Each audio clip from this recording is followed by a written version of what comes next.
आपण आसीबा दिन ठारू आज को 7 मास हो गला।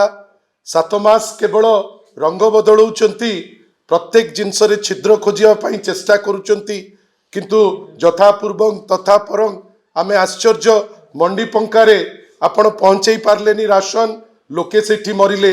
कणासरे आपणकर दायित्व जोटा पहुँचवा कथा सेटा हेई पारला नाही। लोकंक ठारू काहींकी दूरौचंती ए नूतन सरकार आमे जानी पारुना, किंतु जहाँ आज कणासरे हेइची ताहा जे काली राज्यर राजधानी रे न हबो से विषय रे आमे थरे चिंता करिबा दरकार।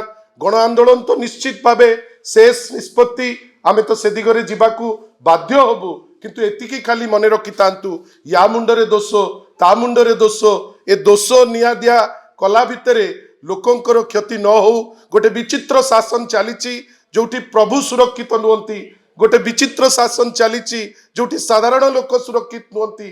ताले सरकार काहीकी, ताले हेल्थ मिनिस्ट्री काहीकी, ताले जो दायित्व नहीं काहीकी, ताले जो डबल इंजिन सरकार कौथि पाई, ये अनेक असीमायित प्रश्न। से प्रश्नर उत्तर तो सी देबे, किंतु तत्क्षणात कणास पाई जहाँ आवश्यक जदि न करिवे ताले लोक तांकु केबे हेले भी क्षमा करिवे नाही। आपण आसीचंती ए मेसेज को आपण को माध्यम रे आमे दबा को चेष्टा करिचु।